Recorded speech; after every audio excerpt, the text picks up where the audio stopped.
If you want to increase the productivity, go to the gym, keep yourself healthy and your mind active.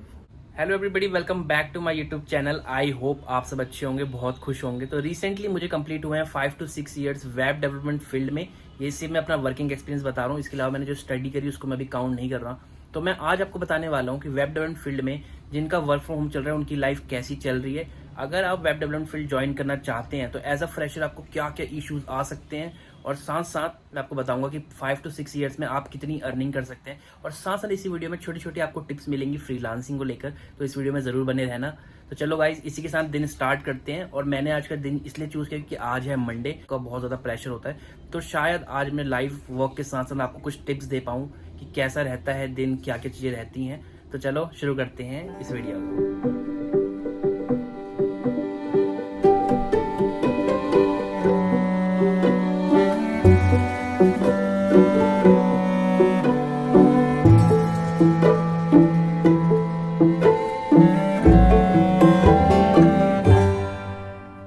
Day की शुरुआत होती है task list से। इतने लंबे टास्क हैं, तो टास्कों के साथ साथ मैं अभी क्या करूँगा, हाफ डे के लिए मैं पहले करूँगा अपने जूनियर से कन्वर्सेशन कि उनको क्या हेल्प चाहिए, क्या उनको इश्यूज आ रहे हैं, तो मुझे बताएंगे वो सारे। अपने सारे टास्क देखूंगा, क्लाइंट कन्वर्सेशंस करूँगा कि उन क्लाइंट की क्या फीडबैक्स हैं आज के लिए। साथ साथ एक शॉर्ट मीटिंग होगी बॉस के साथ कि आज का हमारा प्लान ऑफ एक्शन क्या रहेगा। सो गाइस, इसी के साथ ये हाफ डे का शेड्यूल है। थोड़ा सा मैं अपना काम रैपअप करता हूँ, उसके बाद मैं आऊँगा आपके पास दोबारा और आपको बताऊँगा कि अगर आप फ्रेशर इस फील्ड को ज्वाइन करना चाहते हैं तो आपको क्या इश्यूज आ सकते हैं, और इन 5 साल में मुझे क्या क्या इश्यूज आए।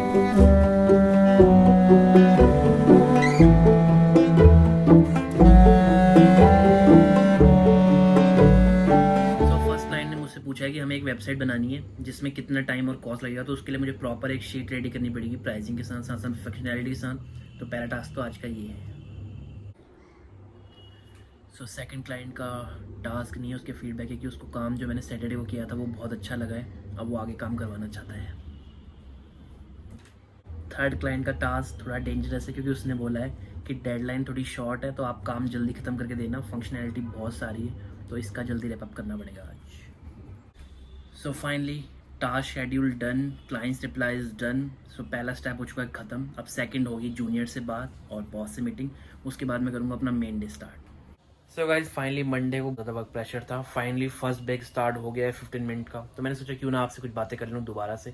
तो चलो गाइज, इसी 15 मिनट में हम आपसे बात करते हैं कि अगर आप as a fresher web development join कर रहे हैं तो आपको क्या इश्यूज आ सकते हैं, और जब मैंने ज्वाइन किया तो मुझे क्या क्या इशू आया था। सबसे पहले मैं आपको बताता हूँ अपने कैरियर की एक छोटी सी जर्नी की मैंने कहाँ से स्टार्ट किया था, क्या क्या मैंने कोर्सेज करे, ताकि आपको एक आइडिया मिल जाए। तो मेरी वेब डेवलपमेंट की जर्नी स्टार्ट हुई जब मैंने 12th पास की। उसके बाद मैंने भरा बीकॉम ओपन से, जो कि रेगुलर नहीं होता है, ऑब्वियसली ओपन कोर्स है, आपको जाना नहीं होता है। तो मैंने साथ ही साथ फिल किया NSIC गोविंदपुरी, जो दिल्ली में है एक इंस्टीट्यूट, वहाँ पे मैंने ज्वाइन किया O level course and A level course. O level course जो होता है वो एक बेसिक कोर्स होता है वेब डेवलपमेंट का, और A लेवल जो कोर्स होता है वो भी एक एडवांस कोर्स होता है वेब डेवलपमेंट का। और दोनों ही कोर्स 1 साल की ड्यूरेशन के होते हैं, 1 साल O लेवल, 1 साल A लेवल। जब मैंने अपने ये दोनों कोर्स कंप्लीट कर लिए वेब डेवलपमेंट को, साथ साथ मेरी ग्रेजुएशन कंप्लीट हो गई। फिर मैं गया काफ़ी सारी कंपनीज के पास जॉब लेने के लिए, लेकिन मुझे वहाँ पे एक कॉमन इश्यूज देखने को मिला कि मुझे एक पर्सनली क्वेश्चन होता था कि आपने बीटेक क्यों नहीं लिया और आप इस लाइन में कैसे आ गए। तो मैं आपको बताता हूँ मेरा क्या रीज़न था। जब मैं 10th पास हुआ था तो उस टाइम मेरा ऐसा कोई माइंडसेट नहीं था कि मुझे क्या लाइन चूज़ करनी है और क्या मुझे आगे लाइफ में करना है। लेकिन जब मैंने 10th में कॉमर्स ले ली और फिर मैं 12th पास हुआ, मैंने कोड ज्वाइन किया, तब मेरे पास एक माइंडसेट आया कि हाँ, मेरा इंटरेस्ट है वेब डेवलपमेंट में और मैं इसे कर सकता हूँ। मैंने इस चीज़ को पॉजिटिव बनाने के लिए क्या किया, बीकॉम जो हमारा कोर्स होता है उसमें एक सब्जेक्ट होता है कंप्यूटर साइंस का। तो कंप्यूटर साइंस अगर आपके पास है एक सब्जेक्ट भी, तो आप आगे जाके MCA फिल कर सकते हो।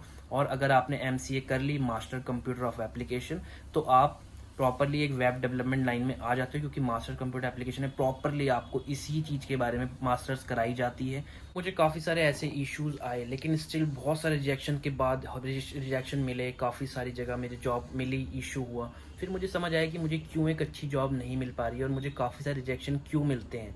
फिर मैंने एक चीज़ नोटिस करी कि जब भी आप कोई कोर्स करते हो, जैसे कि मैंने भी 2 साल का कोर्स किया, तो उन कोर्सेज में आपको ना इतनी सारी मल्टीपल स्किल्स सिखाई जाती है। जैसे वेब डेवलपमेंट है, उसके अंदर बहुत ही सारी स्किल्स होती हैं, लेकिन आपको किसी एक पर्टिकुलर चीज़ के अंदर घुसना पड़ता है। फॉर एग्जांपल, अगर आप एक वेब डिज़ाइनर बनना चाहते हो तो आपको HTML CSS और जावास्क्रिप्ट सीखनी पड़ेगी। वैसे ही आप एक वेब डेवलपर बनना चाहते हो तो आपको PHP और जावास्क्रिप्ट सीखनी पड़ेगी ताकि आप बैक एंड में काम कर सको। लेकिन जो कोर्सेज होते हैं वहाँ पे सब कुछ पढ़ाया जाता है, तो बच्चे को बताया ही नहीं जाता कि आपको क्या इंटरव्यू में देना है, कैसे करना है, क्या नहीं करना। तो यही मैं मिस्टेक कर रहा था। मैं इंटरव्यूज़ में जाता था और मैं सारी स्किल्स के नाम लेता था, तो वहाँ पे वो कंफ्यूज जाते थे कि ऐसे कैसे हो सकता है कि कोई फ्रेशर इतनी सब चीज़ें जानता हो, और वो भी कोर्सेज में बहुत बेसिक चीज़ें आपको सिखाई जाती हैं। तब मैंने अपने काफ़ी लोगों से डिस्कस करने का ट्राई किया। लिंक्डइन में मेरे एक्चुअली सबसे बड़ी प्रॉब्लम ये थी कि मेरी जानकार कोई ऐसा वेब डेवलपर नहीं था जिससे मैं बात कर सकूं। तो मैंने लिंक्डइन में जा के सीनियर डेवलपर से कांटेक्ट किया कि मेरे को ऐसे इश्यूज आ रहे हैं, मुझे क्या करना चाहिए। तो काफ़ी लोगों ने बोला कि आप थोड़ा इसकी स्टडी करो कि इसमें क्या क्या होता है, फ्रंट एंड होता है, बैक एंड होता है, ये सब चीज़ें आपको फ्रेशर लेवल में कोई नहीं बताएगा या कोई कंपनी नहीं सिखाएगी। तो फिर मैंने यूट्यूब वगैरह सर्च किया कि इसमें क्या क्या होता है, क्या क्या नहीं होता। फिर मुझे इंस्टेंट पता चला कि हाँ, मुझे फ्रंट एंड में भी इंटरेस्ट है और बैक एंड में भी इंटरेस्ट है। उसके बाद मैंने उनकी थोड़ी बहुत लर्निंग करी, उसके बाद मैंने इंटरव्यू दिया और फाइनली मैं सेलेक्ट हो गया और मुझे अपनी फर्स्ट जॉब मिली। बट उसमें कुछ पे नहीं था, लेकिन आफ्टर 3 मंथ्स मेरी परफॉर्मेंस बहुत ही अच्छी थी। तो मेरी जर्नी स्टार्ट हुई 5000 रुपीज़ से और उसके बाद मेरी जर्नी अच्छी होती रही। तो यही फ्रेशर्स को, आप सबको भी इशू आएगा वेब डेवलपमेंट फील्ड में कि आप जाओगे, आपको रिजेक्शन मिलेगा। इवन आप किसी और फील्ड में भी जाओगे, आपको वहाँ पे भी रिजेक्शन मिल सकता है। तो आपको उस फील्ड के थोड़े डीप में घुसना पड़ेगा, सीनियर से बात करनी पड़ेगी कि क्या करना है, तब जाके आपको वे उसका पता चलेगा। अभी फ्रेशर हो तो मैं आपको 2 चीज़ बताता हूँ। एक टाइम था जब फ्रेशर्स को काउंट किया जाता था कि आपने कोई कोर्स किया या फिर आपने कोई डिग्री ली और आपने ऑफ कंपनीज में जाके जॉब ले ली अपनी डिग्री के बेस में या फिर कोर्स के बेस में। लेकिन जो अभी करंट टाइम है, यहाँ पे फ्रेशर्स का मतलब ये होता है कि 1 ईयर एक्सपीरियंस। आपको ये सुनने में बड़ा अजीब लगेगा, लेकिन ये रियलिटी है कि आज के टाइम पे फ्रेशर का मीनिंग ये है कि आपको एटलीस्ट 1 ईयर एक्सपीरियंस वाले बंदे के बराबर काम आना चाहिए। अब आप बोलोगे कि मैंने जॉब तो कभी करी नहीं, तो मैं कैसे 1 ईयर एक्सपीरियंस बन सकता हूँ। तो आप बिल्कुल बन सकते हो। आजकल टेक्नोलॉजी इतनी ज़्यादा अच्छी हो चुकी है, वेबसाइट इतनी सारी आ चुकी है, यूट्यूब आ चुका है। तो आप क्या करो, आप जिस भी लाइन में हो, पहले तो आप ट्राई करो कि लिंक्डइन में जाके अपने सीनियर से कनेक्ट हो, उनसे कुछ दिशाएं लो कि मुझे क्या करना चाहिए। दूसरा, आप यूट्यूब में जाओ। फॉर एग्जांपल आप फ्रंट एंड डेवलपर बनना चाहते हो, तो आप HTML CSS और जावास्क्रिप्ट की अच्छे से प्रैक्टिस करो, प्रोजेक्ट्स बनाओ, छोटे मोटे प्रोजेक्ट बनाओ। उसके बाद आप किसी कंपनी में अपना इंटरव्यू दोगे तो आपको बहुत ही ईजिली जॉब मिल जाएगी। और कोर्सेज़ के बाद लोग डायरेक्ट इंटरव्यूज़ के लिए जाते हैं, वो सेलेक्ट इसलिए नहीं होते क्योंकि कई कोर्सेज़ में तो बहुत अच्छा पढ़ाया जाता है, बट कुछ कोर्सेज़ में आपको इतना बेसिक पढ़ाया जाता है कि वो कंपनी वालों के लिए इनफ नहीं होता एज अ फ्रेशर। तो अगर आप भी ये फॉलो करोगे तो आपको एज अ फ्रेशर जॉब मिलने में बहुत ही आसानी रहेगी। तो अगर आप फ्रेशर हो तो आई होप आपको ये चीज़ क्लियर हो गई होगी कैसे आपको जॉब मिलेगी, कैसे आपको चीज़ें फॉलो करना है, क्या क्या आपको करना है। आपके कोई भी क्वेश्चंस हो एज अ फ्रेशर तो आप मुझे कमेंट कर सकते हो, मैं डेफिनेटली आपको हेल्प करूंगा या फिर मैं पर्सनली आपसे कनेक्ट होकर आपको गाइड कर सकता हूँ। और सेकंड हम बात करते हैं कि अगर एक बंदा वेब डेवलपमेंट फील्ड में 5 to 6 ईयर से है तो उसकी अर्निंग कितनी हो सकती है। अगर आप 5 ईयर्स एक्सपीरियंस हो तो आप मिनिमम जो आपकी अर्निंग होगी वेब डेवलपमेंट फील्ड में 4 to 5 लैक्स, और मैक्स जो आपकी अर्निंग हो सकती है 4 to 5 ईयर्स में वो है 24 लैक्स से 25 लैक्स का पैकेज। इसमें मैं आपको एक स्टोरी बताता हूँ, क्योंकि मेरे साथ बहुत सारे मेरे जानकार थे, मतलब मेरे साथ के ही थे एज ग्रुप के, जिन्होंने वेब डेवलपमेंट फील्ड ज्वाइन किया था मेरे साथ। तो काफ़ी लोगों ने हार मान के वो फील्ड छोड़ दिया, काफ़ी लोगों ने एक मीडियम लेवल पे रहे, कुछ लोग इतने ब्रिलियंट थे कि वो एक अच्छे लेवल पहुंचे। तो आज मेरा जो ग्रुप है उसमें किसी की सैलरी 5 to 6 लाख है, किसी की सैलरी 24 लैक्स है। तो ये डिपेंड बेसिकली किसी भी फील्ड के ऊपर नहीं करता है, ये डिपेंड करता है कि आप उस फील्ड में कितना दिमाग लगा रहे हो, कितना आप डीपली जा रहे हो, या फिर आप कितना उसको पैशन से कर रहे हो। तो आप इस चीज़ को दिमाग में रखें। अगर आप 5 to 6 एक्सपीरियंस है तो ये सैलरी कभी भी एक्सपीरियंस पे डिपेंड नहीं करती। हाँ, मिनिमम सैलरी आपको 6 to 7 लैक्स मिल जाएगी 5 to 6 ईयर के हिसाब से, इससे कम आपको नहीं मिलेगी। लेकिन अगर आपने बहुत अच्छी स्टडी कर रखी है तो 20 से 25 लैक्स का आपका पैकेज आराम से जा सकता है। और हाँ, जो मैंने मिनिमम और मैक्सिमम रेंज ली है, इसका मतलब ये नहीं है कि ये एग्जैक्ट अमाउंट है। देखो, हर किसी के केस में अलग अलग अमाउंट हो सकता है, किसी का मिनिमम कम हो सकता है, किसी का मैक्सिमम ज़्यादा हो सकता है, ऑब्वियसली, क्योंकि कभी ये चीज़ फिक्स नहीं होती है। लेकिन मेरी लाइफ की जर्नी में या फिर मेरी कैरियर की जर्नी में जो मेरे साथ के लोग हैं, और इवन मेरा केस, तो मैंने उसको लेके आपको मिनिमम और मैक्सिमम का एक अमाउंट दिया है, क्योंकि ये मैंने अपने आंखों से देखा है कि इतना पैकेज होता है। मैं कोई भी आपसे बात हवा में नहीं करना चाहता हूँ कि हाँ एक स्टडी में ऐसा देखा गया है कि इतना, ऐसे कोई बात नहीं करूँगा। जो मैंने पर्सनली अपने साथ के कलीग्स या फिर अपने एज ग्रुप के लोगों को साथ देखा है, तो हाँ, ये मेरा एक्सपीरियंस रहा है। तो यही एक सैलरी है जो मैंने अपने आंखों से मिनिमम और मैक्सिमम देखी है। ये मैंने आपको बताया ईयरली पैकेज। आई होप मैंने पैकेज बोला है तो आप समझ गए होंगे कि ये अमाउंट मैं ईयरली की बात कर रहा हूँ, मंथली की बात नहीं कर रहा हूँ। सो इसी के साथ मेरा ब्रेक खत्म हो गया, मैं स्टार्ट करता हूँ अपने ऑफिस का काम दोबारा से। और इसके बाद मैं आपको छोटी सी टिप दूंगा कि आप कैसे साथ साथ जॉब में एक्स्ट्रा अर्निंग कर सकते हो फ्रीलांसिंग के साथ। और उसके बाद मैं आपको बताऊंगा कि वर्क फ्रॉम होम में आपका टाइमलाइन कितना रहता है। जैसे मैंने 10 बजे स्टार्ट किया तो टाइम ऑफ होने का टाइम क्या रहता है, या फिर वर्क फ्रॉम होम से क्या क्या लाइफ में मेरे चेंजेस आया है। A few moments later. Finally अब हो चुका है लंच टाइम। अब करते हैं लंच। पूरे हाफ डे काम करने के बाद बहुत ही ज़्यादा थकान हो गई है, आपको नहीं पता। एक होता है फिजिकल वर्क जहाँ पे आपको थकान होती है बॉडी की, लेकिन ये जो कोडिंग होती है वहाँ पे आपको मेंटली प्रेशर होता है कि आपको कोड करना है, आपको कैलकुलेशंस करनी है, आपको क्लाइंट से बात करनी है, उनके इश्यूज़ को समझना है, फिर सॉल्यूशन देना है। तो ये चीज़ थी। तो चलो भाई इसी के साथ हम बढ़ते हैं अपने थर्ड पॉइंट में, फ्रीलांसिंग। तो सबसे पहले मैं आपको बताता हूँ फ्रीलांसिंग होती क्या है। वैसे मोस्टली लोगों को पता होगा फ्रीलांसिंग। फॉर एग्जांपल जैसे आप काम करते हो, मैं वेब डेवलपमेंट करता हूँ, तो वही काम मैं अपनी कंपनी के लिए कर रहा हूँ, तो मैं एक फुल टाइम वर्कर हूँ। लेकिन वही काम अगर मेरे पास कहीं से क्लाइंट्स आ जाएँ और मैं उनके लिए करके अपनी पर्सनल अर्निंग कर रहा हूँ, तो उसे कहते हैं फ्रीलांसिंग। और अगर आप उसे एक बड़े लेवल पर ले जाते हो तो उसको एक बिजनेस भी कह सकते हैं। तो फ्रीलांसिंग में आपको प्रेफर करूँगा, अगर आप फ्रेशर टू 3 ईयर्स या 4 ईयर्स एक्सपीरियंस हो तो आप फ्रीलांसिंग से थोड़ा सा दूर रहो, फुल टाइम फ्रीलांसिंग से।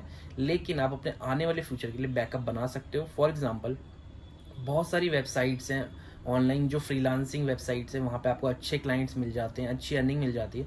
तो आप वहाँ पे अपनी प्रोफाइल्स बिल्ड कर सकते हो, अपना बैकअप बना सकते हो कि जब आप 10 ईयर्स एक्सपीरियंस ले चुके होगे तो उसके बाद अगर आप चाहोगे तो अपना फुल टाइम फ्रीलांस कर सकते हो। लेकिन अपने 10 साल की जर्नी में आप अपना एक छोटा टाइम दे के बैकअप अपने फ्यूचर के लिए बना सकते हो। लेकिन अगर आप चाह रहे हो कि अभी से ही आप फुल टाइम फ्रीलांसिंग करना, तो मेरे को ऐसा लगता है कि एटलीस्ट आपको 5 to 10 ईयर जॉब करनी चाहिए, या फिर आप जिस भी चीज़ में बिजनेस करना चाहते हो उस चीज़ का आपको एटलीस्ट इतना एक्सपीरियंस होना चाहिए। क्योंकि हम जब काम करते हैं कंपनीज़ के साथ तो हमको बहुत सारी चीज़ें सीखने को मिलती है। हमारे जो सीनियर्स होते हैं हमको उनसे बहुत कुछ सीखने को मिलता है, अपने बॉसेस से बहुत कुछ सीखने को मिलता है। लेकिन फ्रीलांसिंग में आप अलोन काम करते हो तो शायद एक आप एक लिमिटेशन में फंस जाते हो। हमेशा आप अब ट्राई करो कि एक लंबे टाइम के लिए कंपनीज़ के साथ काम करो ताकि एक अच्छा एक्सपीरियंस हो, और फ्यूचर के लिए जब आपका बैकअप बन जाए तो खुल के फ्रीलांसिंग करो, क्या इशू है। और एक चीज़ मैं आपको और बोलना चाहूँगा कि अगर आप बैकअप के लिए भी फ्रीलांसिंग स्टार्ट कर रहे हो तो हमेशा आप ये ट्राई करना कि अपने कंपनी के डाटा को हमेशा कॉन्फिडेंशियल रखो, अपने फ्रीलांसिंग को एज अ लर्निंग अलग से रखो। कभी भी चीज़ों को मैच मत करना, क्योंकि काफ़ी लोग ऐसे मैशअप करते हैं जो कि कंपनीज़ के लिए भी अच्छा नहीं है और ना वो आपके लिए अच्छा है। आप हमेशा एक अच्छे डेवलपर तब कहला जाओगे जब आप अपनी कंपनी की डाटा को अच्छे से ऑर्गेनाइज करो उनके लिए सिक्योरली, और अपनी चीज़ों को अलग करो और हर चीज़ को एक लॉयल्टी से निभाओ। तो ये थी मेरी एक छोटी सी टिप। फ्रीलांसिंग करो, ज़रूर करो, बैकअप के लिए करो, लेकिन इतनी जल्दी भी मत करो कि आप उसके बिहाफ में आके अपनी जॉब खो दो और आपकी जो एक मंथली अर्निंग होती है उसके आप स्टॉप लगा दो। तो ये एक छोटी सी मेरी एडवाइस थी, अगर आपको अच्छी लगे तो आप फॉलो कर सकते हो। फ्रीलांसिंग रिलेटेड और कोई क्वेश्चन है तो वो भी आप मुझे कर देना। इसी के साथ हो गया लंच टाइम और मैं बहुत भूखा हो गया हूँ बोलते बोलते, तो आप फटाफट से करते हैं लंच। यहाँ पे देखो मेरा कोड भी हो चुका है, तो अब मैं मम्मी को बोलता हूँ कि मम्मी खाना लगा दो, फिर करते हैं लंच। और उसके बाद रह जाएगा लास्ट क्वेश्चन कि एक web developer work from home में कितना घंटे काम कर रहा है। तो मैं आपको दिखाऊंगा इसके बाद का कि मेरा डे कब एंड होता है। So guys finally lunch time over हो गया, तो अभी मैं आपको बताता हूँ टाइम क्या हो रहा है। अभी हो गए हैं 7 PM, और इतना बीच में डिफरेंस कैसे आ गया, मैं वीडियो क्यों नहीं बना पाया, क्योंकि जैसे ही लंच टाइम ओवर हुआ अचानक से क्लाइंट का मैसेज आ गया था कि उनको बहुत अर्जेंटली साइट लाइव करनी है कुछ ही घंटों पे, और उनका काम आज ही फिनिश करना है।